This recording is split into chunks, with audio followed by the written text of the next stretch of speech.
Like and subscribe and click the bell icon to get new video updates. Staff shortages blamed for spine-deep bedsore that almost killed Eric at Edenfield Family Care aged care home in Port Augusta. 7.30/Charlotte King and Andy Burns, ABC Regional Investigations. A little over a week after entering his Port Augusta aged care home in August 2021, Eric Wise was found unresponsive. Warning: this story contains images and descriptions that may be upsetting for some readers.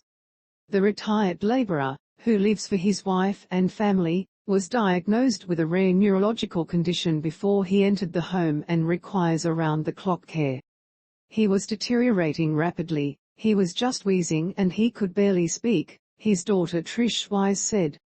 Ms Wise said it was only after his family demanded an ambulance that Mr Wise was taken to the emergency room at the Port Augusta hospital.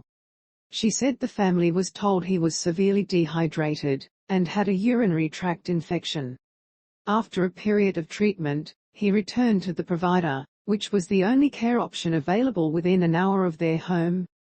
Mum and I were incredibly anxious about him re-entering the facility, knowing that had occurred, Ms Wise said. At the time, Eric had a patch of delicate skin on his bottom that was healing.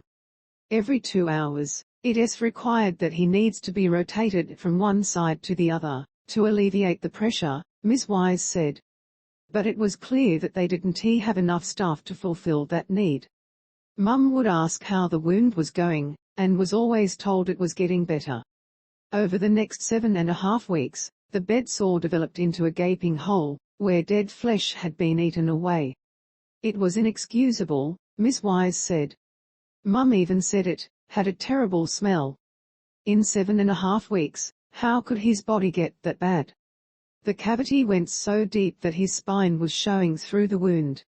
It almost killed him, Ms Wise said. Home fails every aged care standard. The Port Augusta facility is operated by Edenfield Family Care, a for-profit provider which runs 2 nursing homes, known as Ramsay and Nerrilda, in the regional South Australian city. Aside from a dedicated Aboriginal nursing home, they are the only aged care options for the town's residents.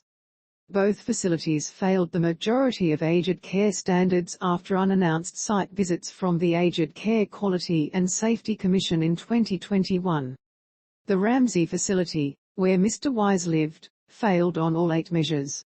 The service does not have a framework to prevent abuse and neglect, the audit report found.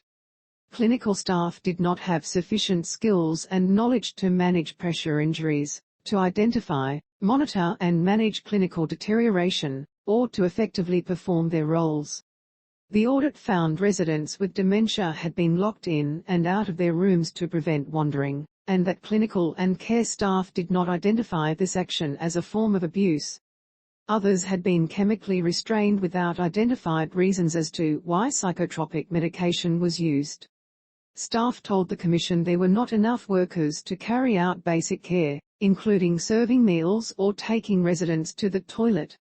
Pads a terrible cost to the home. Cheryl Dawson's mother Jean entered the facility several years ago after a fall at home. Ms Dawson said her mother quickly became dependent on the staff. When you ring your bell and you have to wait 10 to 15 minutes before it is even answered to be taken to the toilet, Ms Dawson said, over time, you become incontinent yourself. And you just told, you've got pads on, you just have to go to the toilet in those pads.